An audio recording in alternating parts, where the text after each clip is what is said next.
Now everyone knows. I'm ready for the belt. I am next. Are you better? I for sure. I want to be the new champ.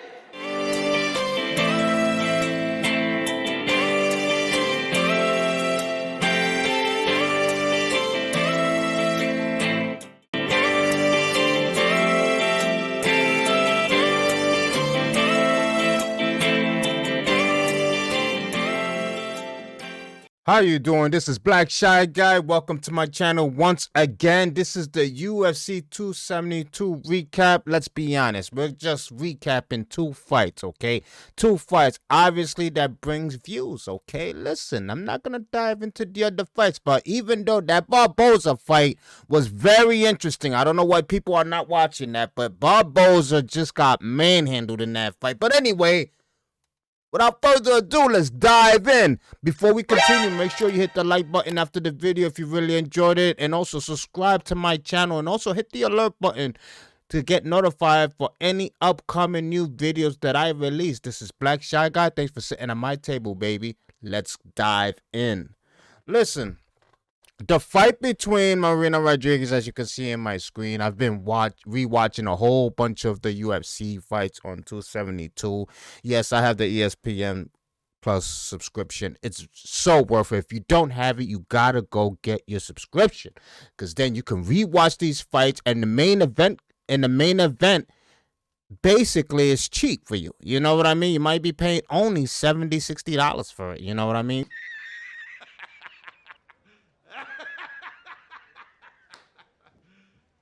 Serious? Yeah, okay. A lot of people's gonna say that's a lot of money. But listen, if you don't have the ESPN Plus subscription, you'll be paying a lot more. Okay, that's all I'm saying. Just get your subscription and let it be done.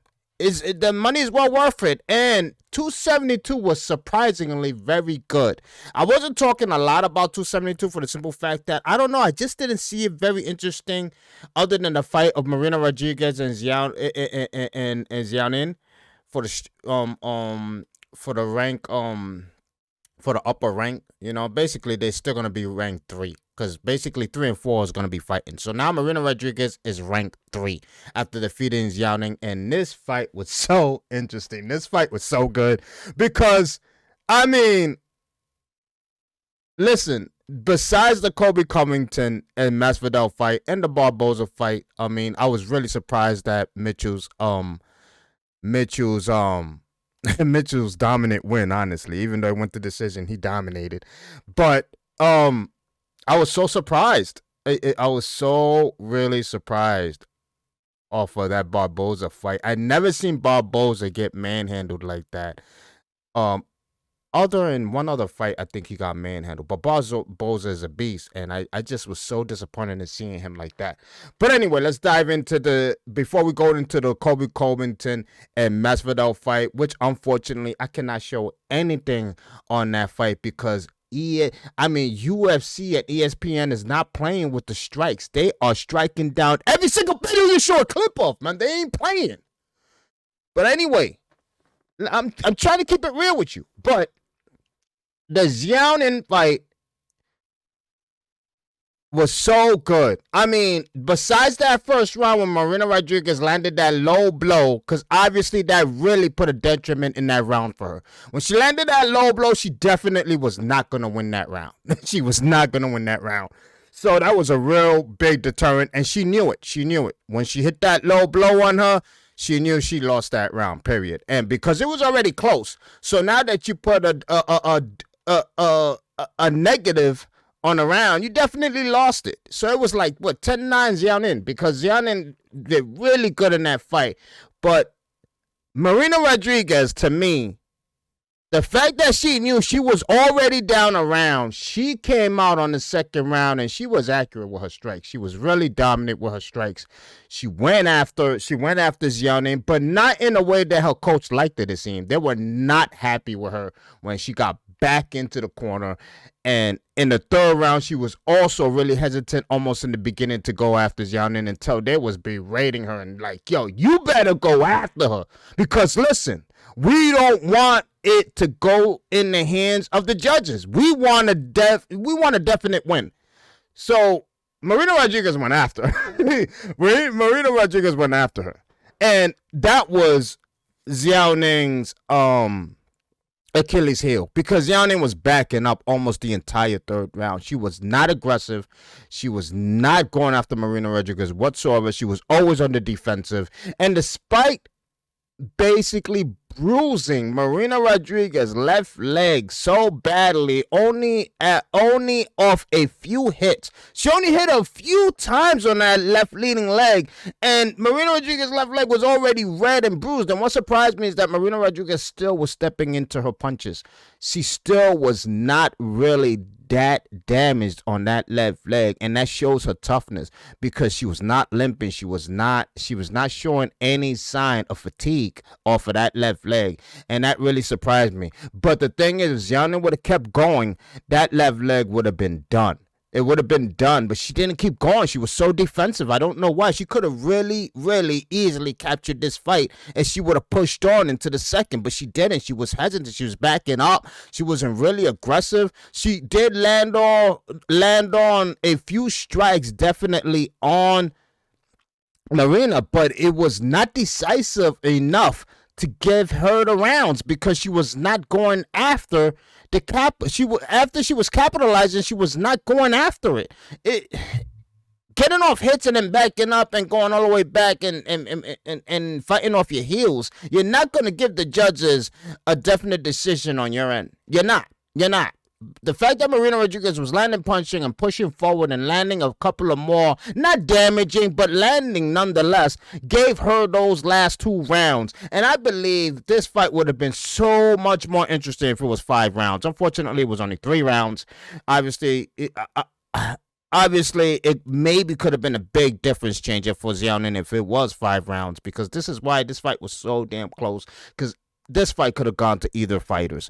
But that third round was definitely Marina Rodriguez's round. So she definitely won the fight. And the fact that it was so close in the first round, and to me, what really cost her, like I said, was that groin hit on Xiao Ning. So I think Marina could have easily won 3 rounds.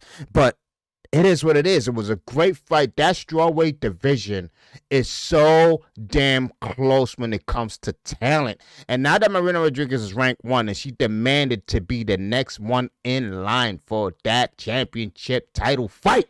So, listen. Marina Rodriguez, I think, will get her shot next year. She will get her shot. Hopefully, Dana White does not put it on hold the way he put it on hold for these other girls to fight Rose. And now that Joanna is coming back, because like I said, Joanna is a mirror to Marina Rodriguez, and Marina Rodriguez is a mirror to Joanna. They fight so equally.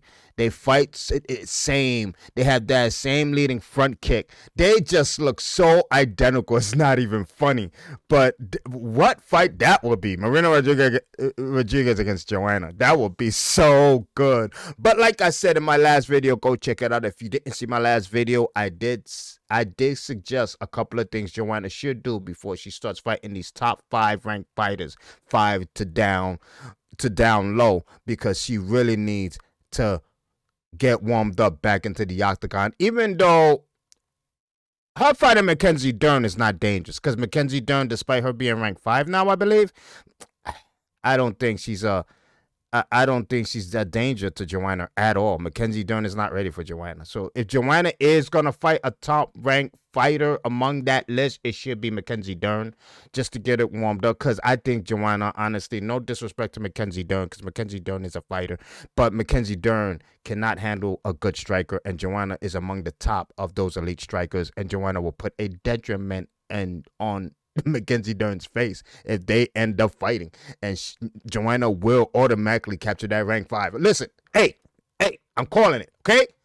So Joanna, Mackenzie Dern, period, if she wants to fight one of the top fighters. But anyway, that's my thoughts on that fight. We're gonna go to the next one. We're gonna go into Colby Covington and Masvidal. Listen, I don't want to hear nothing no more because I like Colby Covington. Everybody who watches this channel know how much I like Covington.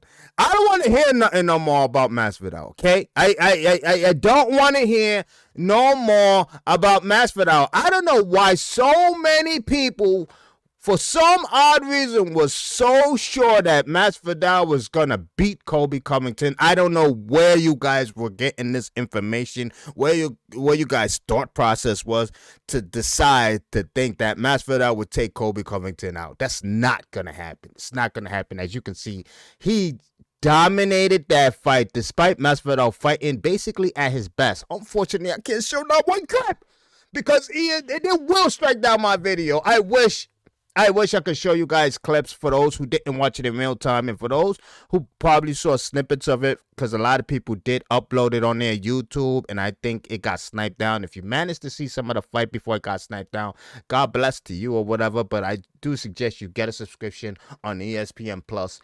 They can provide you the action and you can watch it legally and without the disruption. You know what I mean? But it was a good fight. It was a good fight. It was good to watch Colby Covington once again basically fight at his best. I don't know why he looks so damn well. And I don't know why Masvidal looks so damn great, because I think they both pushed each other to their best. And I don't even think that was Colby's best. But damn, Colby looks so damn good. And Masvidal looks so damn... I think Masvidal looked great. But Colby was too much. And it's crazy. When I seen that fight, like, why does Masvidal not fight like that more often? Like, it's like sometimes Masvidal's two different fighters to me. Like, even in that Usman fight, yes, Usman did knock the hell out of him. He did short Yugen his ass. But Masvidal, despite that hit, even though he got hit with one before that and it was kind of good, he was not doing bad. And all of a sudden, the world just came crashing down on Masvidal. And just like this fight, the world was coming crashing down on Masvidal almost this entire fight. It was just unanimous. It was, I mean, I don't know what's in the future holds for Masvidal, but I think Masvidal, I mean, he has lost a large amount of his fights these last 2-3 years. It's just last 2 years. It's just ridiculous. I mean, Masvidal, take a break. But Colby Covington, you're on your way again. I mean, you're on your way again. We all know he wants to fight Justin. We all know he wants to fight him. If he manages to fight Justin and beats Justin again, he'll be so much on his way to being the #1 contender again against Usman. We all know Usman's hand is hurt.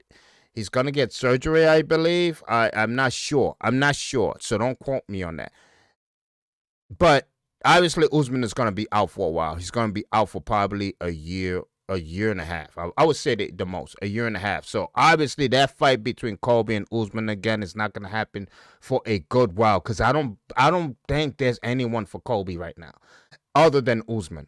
So I think that fight is definitely going to happen again. Do we want to see it happen again so fast, despite what we saw last time? I would want to, but I understand if everybody's like, oh my God, we're going to see another Usman-Colby fight.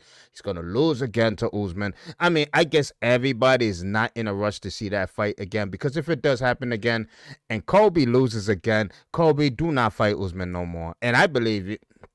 Even after that second fight, I believe that Colby, in a way, if you watch my video, I do believe I did say Colby shouldn't fight Usman again no more. Usman proved that he can beat Colby. But if Colby could convince me, if he can win these next couple of fights, beat Justin also, because that would be nice if he beat Justin Poirier, and get on a streak again, that fight will catch more fire, because now Colby will be on his way and he'll be on fire. He'll be warmed up to fight Usman again. And let's admit it, Colby's the only one who can last all the way up to 5 rounds against Usman. Everybody else failed. Colby's the only one that can hang with him. And I believe in that last fight, I don't know. Colby did so many mistakes. He wasn't even at his best in that last fight.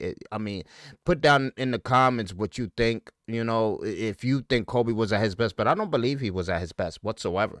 And he could push himself. He can push himself for that third fight. I believe it will happen. I believe Colby will be on the roll. I believe Colby will not suffer another loss unless it's against Usman in the third fight contention for that title. And that's the only way Colby will lose his next fight, if it's against Usman again. But anyway, this is Black Shy Guy. Make sure you leave your comments down below for the fight.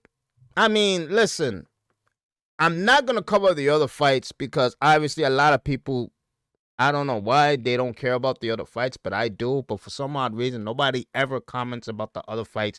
So that's why I only review the fights that seem to make a big difference in the division. And obviously the strawweight division and the ladies makes a big difference. That win for Marina Rodriquez was a big difference changer for who's going to be the next on the title run. And Colby, obviously, is always a big difference changer whenever he fights because, once again, he's on a race on the clock to fight Usman again. And I don't believe he wants to fight Usman that fast because you notice in that interview when they asked him, he was not in a rush to be like, yeah, I want to fight Usman again. He wants to take his time to go fight Usman again. He wants to pick. He basically wants to get everybody down below the contention a shot at him, win those fights, and then go after Usman. So I whether he did it in a cocky way, it is what it is, because once again, he kind of smack talked the entire interview. But we all know that's Colby. But it is what it is. It is what it is. But anyway, put your comments down below. Let me know what you think. Let me know what you think about UFC 272. Let me know if you actually watched it. Please, please. Let me know if you actually watched all the fights. Let me know which fight you would want me to talk about. Because, I mean, I would like to talk about all the fights, but everybody seems to only be concentrating on the main title cards and etc. So I don't want to waste valuable time talking about fights people don't want to talk about. But anyway, this is Black Shy Guy. Thanks for joining me on my channel. Make sure you hit that like button down below, please. It will really help me a lot. And for those who stuck with me, I really appreciate it. Thanks for sitting at my table. I'm out of here. Peace.